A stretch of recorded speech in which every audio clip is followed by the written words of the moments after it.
One. Hey guys, what's up? I'm Bianca. And I'm Chioma. You're watching BCTV, and today we're reviewing Real Housewives of Atlanta, Season 14, Episode 2. Not too much happened this episode like last episode, but it was a solid. I give it a solid like a C, to be honest. Like, I mean, because that's like a okay court, like an cool. Okay score. Yeah. It passed. They started off at Sheree's house, I thought. Oh, maybe it was Sheree. No, you might be right. I don't know. Well, we don't have to get the order right. We're still gonna tell you what happened. I'm gonna say Sonya. I don't care. Like, started at Sonya's house with her mom and her sister. They were arguing over beef patties, and that was so funny to me because that's really the type of stuff that would happen when the whole family's at the house. Y'all just end up arguing over something so dumb. So she moved. So they're from Austin. Mm-hmm. So they moved to Atlanta. So she ended up moving her mom and dad there, and her sister and her sister's husband and her 2 kids there because the plus her kid. Yeah, because the sister does her hair, which I remember that from that show. But the only thing I will say, because I'm gonna show you after this, her sister actually has a total of, there should be 4 of those kids because her husband had 2 kids before they got married. Are they older? Yeah, they're like, no, not like older, like 18 or something. They're like 13. But are they living with the mom? They were living, they used to live, he had full custody.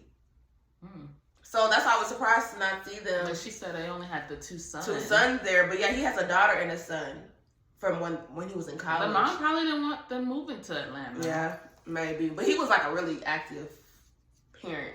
So yeah, they had 4 kids. Now I kind of want to look that up. Oh, don't worry, I'll show you. So yeah, that was that. They all 9 of them, I think she said it was, are living in the same house. And no matter how big your house is, that is a lot of people to be living with. And as grown people, like they're all except they're for married kids, couples. Like that is a lot. That's a lot, but I mean, it's a noble thing. Yeah, I think she mentioned that she wanted them to kind of like stick it out a year. She's trying to convince them to like stay in Atlanta and then they'll get their own place. Mm-hmm. So basically, I think they just talk about that, like adjusting to moving to Atlanta. They didn't talk about much. Also, Sonya wasn't really in this episode. Except on the phone. Much, yeah, except on FaceTime. Then we see Sheree. I think, we don't know, this scene could have happened first, whatever. We see Sheree and Kenya. They're at Sheree's house, kind of talking about the gala. Which, this is, yeah, like I said, if you want to first start with Marlo, like, why are we still having these scenes, like, specifically talking about her? Like, you know she's going to see this, and you're talking about it with the bone carrier. At this point, anybody who discussed things with Sheree should know that she's gonna run and tell back what you said. So make sure you keep tabs on what Sheree said too, so that when it does come to the light, you can be like, yeah, because Sheree told me blah blah blah. Yeah, because Sheree was so quick to tell Kenya, like, yeah, she was saying this, Sonya, let me call Sonya and make sure this is what she was saying. But then why you want to say what you're saying? Because you're like, yeah, I heard that too. Oh yeah, I agree with that too. So basically Sheree is telling Kenya, like, oh, Marlo was saying, you know, you were driving Lisa Ray's Range Rover, like you didn't even have your car, and you was living in an apartment with a white refrigerator. Which honestly, to be honest, Nene is the one that gave everybody anxiety about the white refrigerator. It's really nothing wrong. Like, it's nothing wrong with it. And my thing is that, but wait, sorry, it does depend on the refrigerator though, because them double door ones, okay, but those light wood cabinets with the refrigerator, old refrigerator, those are just gonna be a no for me. But yeah, so she telling Kenya all of that and didn't even tell Kenya, of course, how she was like, oh yeah, I heard that. Like, then she's like, matter of fact, let me call Sonya because she was there. Let me make sure I'm not missing anything. Like, girl, you know you're not missing anything. And I'm like, I said this last episode, Sonya gonna get herself caught up with Sheree. You do not want to be known as the messy person. Girl. Or the run and tell that person. It's not a good look. Yes, so Sonya confirms what she said and clears it up even. She's like, because I think Sheree had just said someone's Range Rover, and Sonya clarified, like, it was Lisa Ray. And Kenya is like, I don't even know her like that to be driving her car, whatever. Anyway, like Chioma said, Sonya, tread lightly, because you're going to end up I don't know. I didn't watch her show, so I don't know much about Sonya, but I was like, you don't strike That's me not how as... she was at all. So that's why I'm just like, I don't know. Maybe she's just trying to get her bearings. You got to see who you mesh with first. Yeah. The first season is always a little, And you kind of, I guess it is a reality show, so you do have to kind of bring. You got to bring something. So I'm, like you said, tread lightly. Yes. So, then what? But why is Marlo always talking about the way somebody used to live? Like she used to be in prison. Like she has several mugshots. Like you got a lot of nerve talking about the way somebody else used to live. Like you're not a rags to riches story, boo. Literally, and how you got your riches is also it's still unknown. It's known, but if it were anyone else, you would be talking about, oh, you slept your way to the top. But it's okay when you did it. Okay, girl. Mm-hmm. So then we go to Ralph and Drew's house. They're having dinner. They had a chef cooking for them. They're both of their kids, actually. I think it's actually Drew's son, and then the daughter. They have a daughter. Is both of theirs. Yeah. But I will give Ralph his props. I really love the way he's taken Drew's son in and just, treats him as his own. Their kids are so cute. They basically talk about the assistant, and she's like, yeah, it was interesting because Candy showed me the assistant's Instagram, and she was basically taking shots at me. And he just brushes it off like, oh, well, don't worry about that. Like, I fired her. And she was like, wait, when did you fire her? And he was like, I fired. And she was like, oh, so you don't talk to her anymore. He was like, well, I didn't say that. I said I fired her. But if she was just your assistant, why do you and you've cut the professional relationship off, then what are y'all still talking about?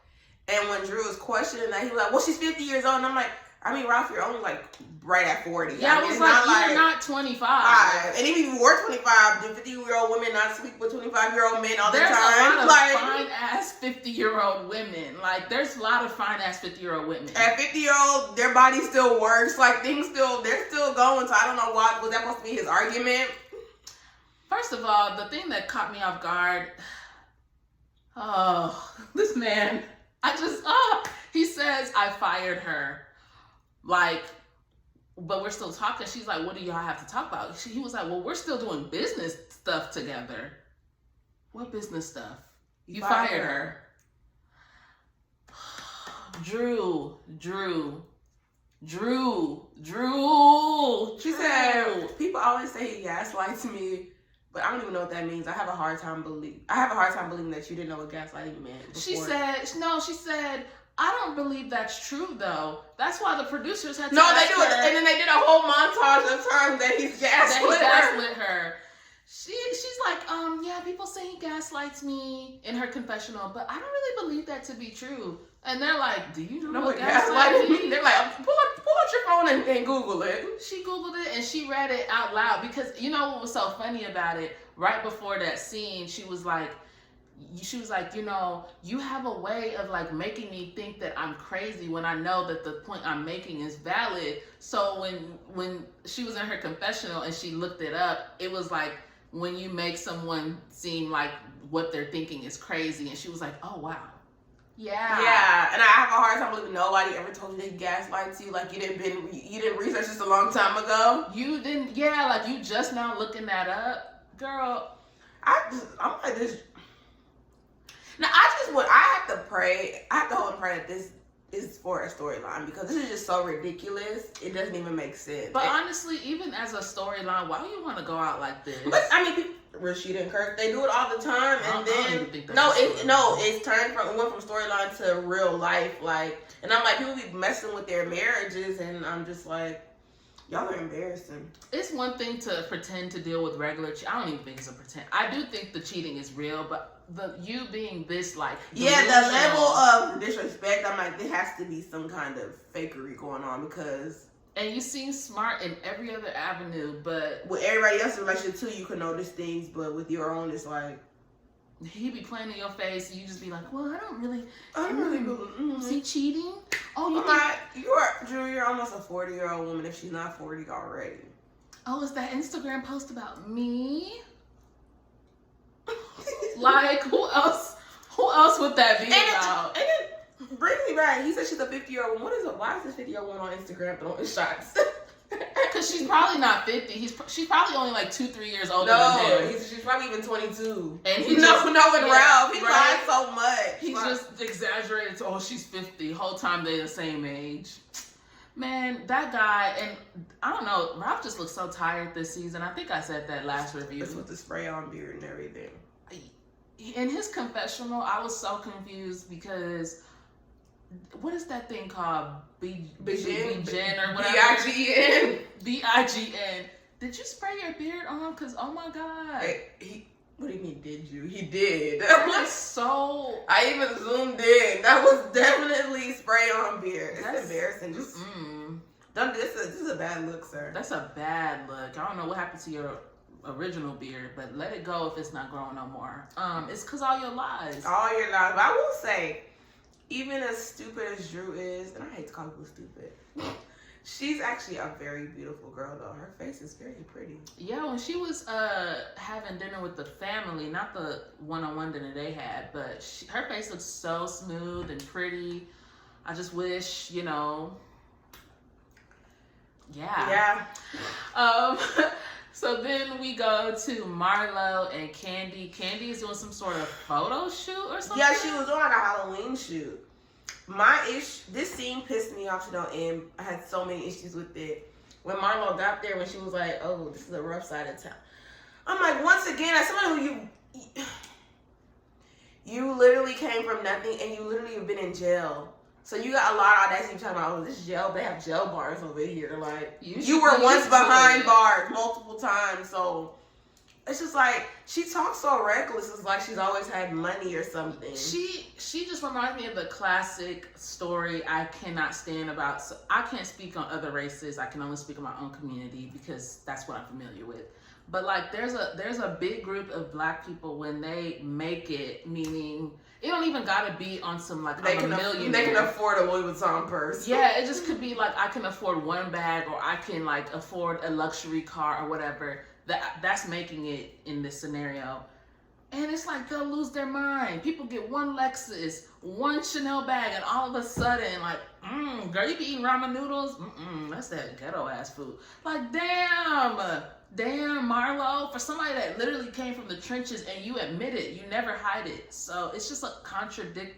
No one's saying you have to want to stay in a she talks like she's so like talks down on people. Like when she was like, oh, y'all are new money. I'm like, no, you're new money. You never you didn't always have money. Like, what are you fucking? Y'all are all new money. Honestly, the person who has money the longest is Candy. Old money means your generational. Your lineage is rich. So even Candy is still new money technically, but yeah, her money is the longest. She's had money since she was in her 20s, and she's in her mid 40s now. Yeah, like, girl, you the newest of new money on the show. And honestly, I'm still not sure what your net worth really is, because I feel like a lot of the stuff you have were gifted to you. That's nothing wrong with that, but I'm just saying. And to make that comment going to something where Candy's involved is just unnecessary, because it's like, we already know Candy can afford whatever it is, a better venue. If she didn't do all the rich whatever, what's it to you, pal? Because at the end of the day, it's just a photo shoot. It's not like when we look at the picture, we can tell really where she was. Like, that's how y'all be wasting money. She always. That's why you spent $40,000 on that gala and you couldn't even tell. So, yeah, she just always makes. This is why I can never fully get with Marlo. Like, I can never fully like her. She just makes these snide comments and it just turns me off. Something about her spirit is just. It's nasty. It's nasty, and you know what? I saw somebody leave a comment and say that Kenya, even though Kenya can have her nasty ways, she knows that Marlo comes from like the trenches, but it's off limits for her to talk about like how she was raised or her family issues. But Marlo has no issue talking about how Kenya's mom doesn't want her and all of that. Like, she doesn't have boundaries. Like, and I'm sorry, man. Like, she's nasty. Just on some petty like reality shows drama is not enough to make me talk about somebody's parental like relationships. Like, that is You gotta do a lot to me for me to bring that up. Yeah, like for but me this to be little like, oh, your stuff. mom don't love you. Oh yeah, your event wasn't even that nice. Yeah, that's why your mama hates you when she doesn't love you. She didn't want to raise you. That's a lot. That doesn't even. She just always goes straight to the gutter, and that's what I know. She's a gutter snipe, as Bianca would say. Child. But yeah, so they pretty much talk about Candy was asking her, like, you know, how are the boys? I love how you have them dressed at the gala. They look really nice. Like, how is being a Muntie? And Marlo was kind of like just saying, you know, she really enjoys it, but sometimes she's just kind of wondering, is she going about it the right way? Like, is she making it too easy for them? But I'm sorry, I was with Candy on this. I don't know why black people always say that you have to have a struggle to enjoy the finer things in life. You can teach your kids responsibility without them having to struggle. Yeah, like, yeah. It doesn't have to be some rags to riches story. Like, it could have been, I just had money in my life, but my parents still instilled good values in me. Why do I have to struggle to understand I actually don't even think Marlo necessarily felt like they needed to struggle. I think she was just more so like, are they going to be responsible when I make things easier for them? Or am I being too easy? But you also have to think, these are kids.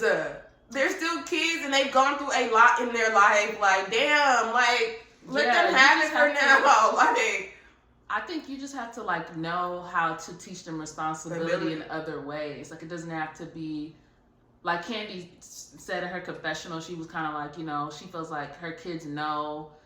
Like, look at Riley still going to college, trying to go to law school. Like, she still, she was a rich kid, but she still knows how. She still has drive. Yeah. But I'm like, but then look at the fucking Monty. It's Marlo. So I mean, in a way, I kind of feel for Marlo in the sense that she did have these boys just dropped into her lap, and she didn't get to like bond with them from birth. I mean, she knows the boys, obviously she's their aunt, but I'm like, she didn't have to raise them from birth. So getting them when they're like entering teenage stage can be a little tricky. It's tricky.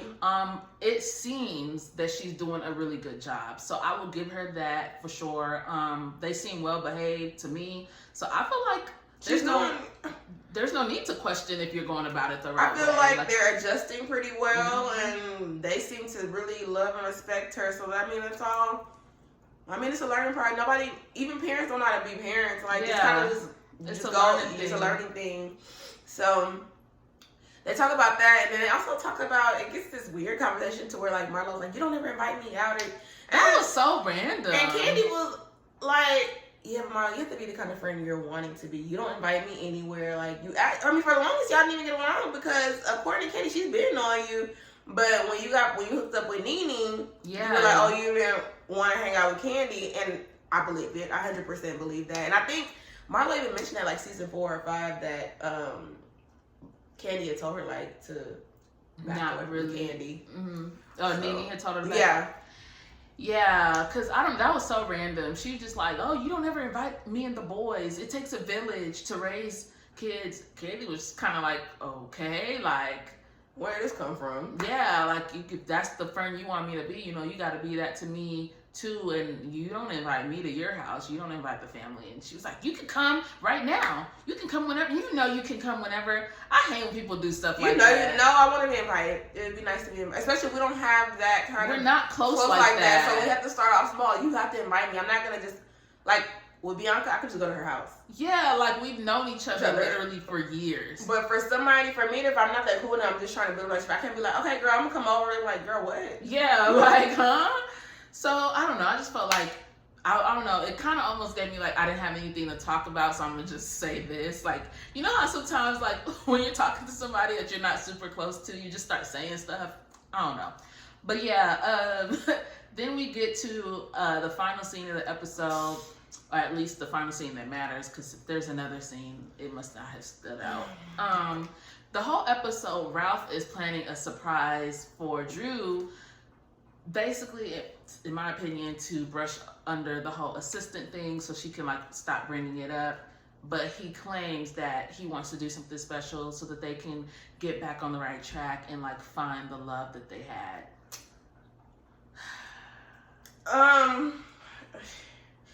So they have He hired a chef. You know, they dressed up in there. He got the glam team to show up to her house. They did her hair, makeup, dressed her in this. The dress was giving me like Dancing with the Stars. It was giving me 8th grade prom. Like that's what I feel like they dressed for. Like it looked like a costume. Like. So yeah, they got dressed and then up. Plus the hair made it look. She looked really pretty, but I just didn't like. Yeah, she just has a different kind of style. So I'll just say that. Her style is definitely different. So they have the dinner. He has a chef, right? Yeah, he has a chef, and it's like wine and all that. So they start talking. The thing is with them, I think that's a little exhausting. I feel like they talk about their marriage issue every scene. There's like not a scene where they're not just talking have about, fun. But then I'm like, I guess if your marriage is in turmoil, I'm sure that it probably does consume y'all's That's true. life. I guess I'm not married, so I don't know. But they're talking about their relationship, and he starts to gaslight her again. So I'm not gonna lie, I did teeny weeny see his point of view in terms of like, I want to enjoy this dinner with you. Like, I'm not really trying to talk about that right now. But at the same time, I get Drew's side. Like, I you know, when is it gonna be a good time for me to express myself? She literally feels like she could never express herself because she's always on eggshells. Even at the dinner, she's like, I feel like I'm walking on eggshells now. It's like, I don't want to say the wrong thing to ruin the night. So then he goes and he's like, "Oh, I'm sorry if you ever feel like," which I hate because she's telling you she feels like that. You're saying if. So he apologized that BS apology, and then he goes and tells her that she needs to their next counseling session. She needs to learn how to talk to. He's gonna schedule her a separate appointment so she can learn how to talk to a man. And she was like, "Okay, I'll schedule you so you can learn how to talk to a woman."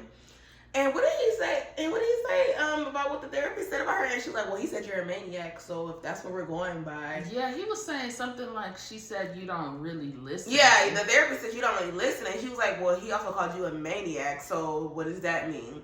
If we're going, if his words are law or Bible, then, then are you a maniac? And he was like, well, older people say that use that word maniac as they just use it freely. I was like, oh, so when he's talking about her, it's Bible. But when it's you, it's like, oh, no, that's not what he really meant. Who just says maniac? What therapist will say that just to say it? So he gets super upset that she calls him a maniac because she, reads out the definition and was like, you do kind of have maniac tendencies. So he gets super mad. So she actually sincerely apologized. Like, she feels bad. She's like, no, I'm really sorry. I didn't mean, we were just going back and forth. We both have things to work on. And he was like, pretty much like, he was like, if you appreciate this, cool. If you don't, then I don't care. Like, she was like, he even said, like, I don't even think that's a real, like, you're not even genuinely sorry. And she was just like, I am. But she was just like, if you don't appreciate, but she was just like, wait, what? She was like, I really appreciate this. And she even said it several times when she first sat down with him, like, wow, you made me feel so special. She was like, and then so she said, us doing this, having this romantic even, it shows me that we can make it. And he's like, oh, this is what shows you we can make it. He gets mad at that. And she's like, oh my God, I don't know what to say. She literally can't say. Her point was. She literally could never say anything. So she walks off to go cry. And he looks stone cold. He is not affected. Yeah, so she walks away for a few minutes. He even looks pissed that she was crying. She goes pull herself together, and she comes back to the table. She's still a little, upset. And he's like, you ready for dessert? Meanwhile, she's crying yeah. And he's just he starts to get more upset. Because she's trying to just continue on with the evening.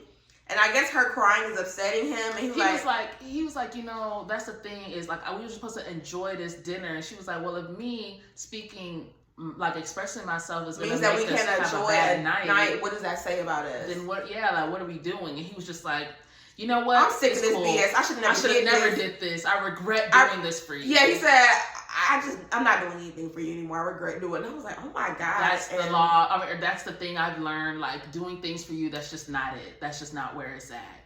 What kind of husband says this? And that's literally where the episode ends. That's why I'm even if this was for a storyline, some stuff is just a little too... are you this dedicated to just playing the character and wanting to be the villain? Or and you have kids. You want your daughter and your son to put up with this? And you want your son to see this how you treat women? Yeah, it's just...